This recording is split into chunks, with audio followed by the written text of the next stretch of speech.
If we continue to reduce the estate tax on the schedule we now have, it means that we are going to have the children of the wealthiest people in this country owning more and more of the assets of this country, and their children as well. We're going to have family dynasties of a sort that we had in the late 19th century. Meanwhile, the rest of the country is going to have to be paying more and more in taxes to keep us safe from terrorism, to make sure we have roads and bridges and education and the minimum amount of health care we do, Medicare and Medicaid. It's unfair. It's unjust. It's absurd.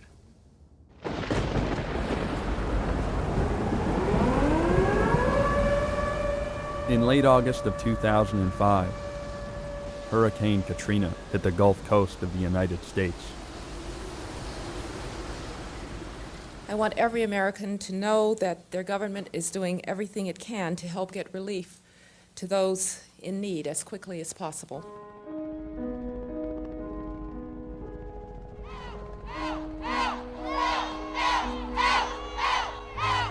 They told us if you want to be rescued, go to the Superdome. All of a sudden, now they're telling us go to the bridge. Oh, we have very few resources. What are we supposed to do? It is wrong. We have no water. You could have dropped it from the sky from them helicopters. How is a 3-week-old infant gonna be able to survive out here with no milk, no water? Look how hot he is. He's not waking up very easy. We have regular insulin. There were like bodies floating past my front door, you know? Bodies floating past my front door.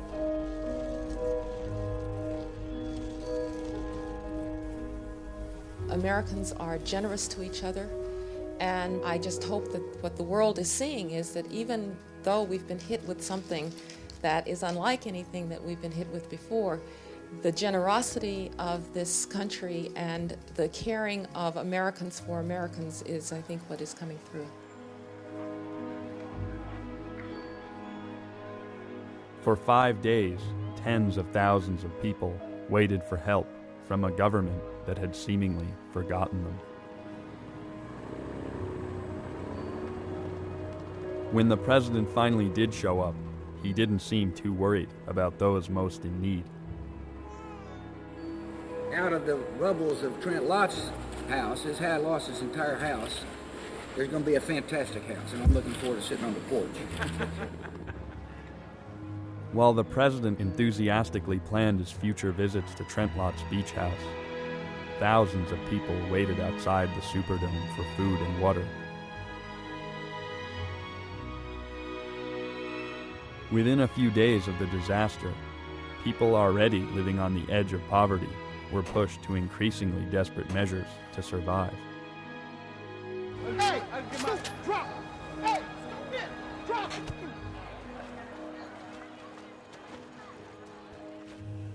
It was the poor, the people that didn't have an opportunity to buy a ticket,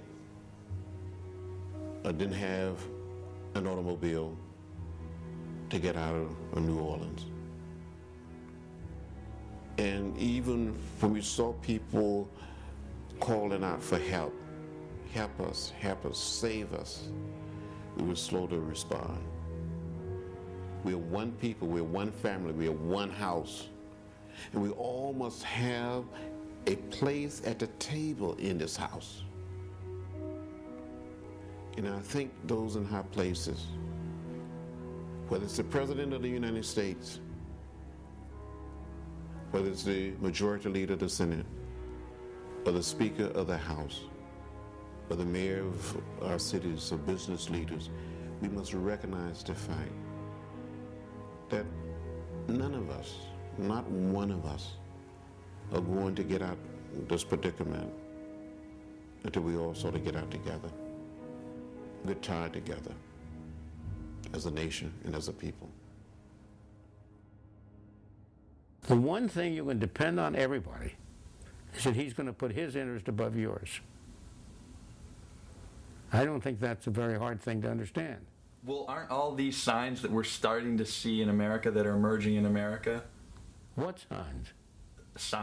Didn't they all apply to past civilizations? Don't we We're not exempt from those rules If of we history, are we? when our society collapses, it will not be for the reasons you've cited. It will be because our government has grown too big, because we have not held government down to size. I'm nervous that because we're not asking the right questions, because we're not willing to curtail our rapid growth, because I think the it's people time that for you to get out of here. we're at the stage now where the gap between the rich and poor is You've growing. exhausted so my significant. patience. I have. There is no equality in life. Forget about it. We are what we are. We are created layers over each other. This is it. There are the waiters that serve you coffee, there are the cooks, and there are the people who will buy the facilities and enjoy it. What can you do? That's life.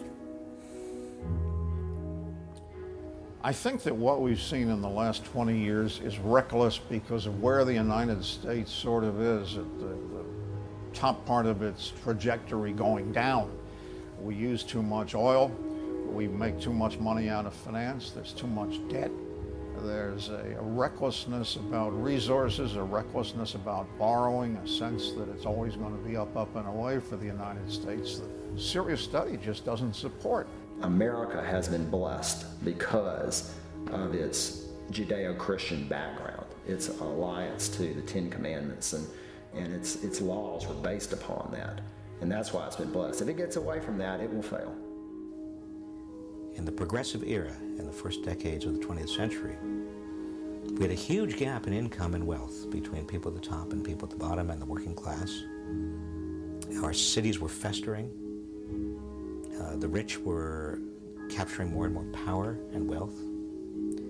But what did we do as a society? We didn't have a revolution. We didn't turn to socialism or communism or fascism. We reformed ourselves. The progressive era was an era of reform. We adopted a graduated progressive income tax. We regulated corporations. We busted up the big trusts, the big monopolies. We made jobs safer. We provided eventually, by the 1930s, unemployment insurance and also old age insurance called Social Security. We, in other words, did not embrace socialism. We embraced reform. The whole history of mankind is that, similar to geology, the center of the earth is all molten lava. And there's only a thin layer on earth you can live on, 3-4 miles. And there's so much down there that's all hot, hot, hot. And that thin layer is the difference between rich and poor. You need incentives in society so rich achieve things, but the whole history of mankind is that the lava overflows and kicks their ass. I think there are more and more really wealthy people, still small in number, who are basically saying we cannot continue this devastation of the lives and hopes and rights of tens of millions of our fellow Americans. That it's not smart from our point of view. They're multi-billionaires, but they're beginning to be fearful of the future. My great-grandfather started the Johnson & Johnson pharmaceutical company. Okay, Johnson & Johnson. Big money. Yeah. Old money. Old crooked money. And that money that come out of them moonshiners and all. Look at it. There's some truth to that, man. I know it's true. The same way to get it to forward. Man, see, the truth don't hurt. You know, I can tell you something, and you might think I'm an idiot. My family was one of the richest families in the world, but not with money. With love, kindness, tolerance, and patience. Qualities that's worth more than money, and you can't buy that. They taught me how to love people for who they are, not what I want them to be. See, they taught me how to get along with people. They taught me to treat people the way I want to be treated. They taught me to treat each person for who they are, not clump them together because we all different in our own way. That's the richness that I was brought up with.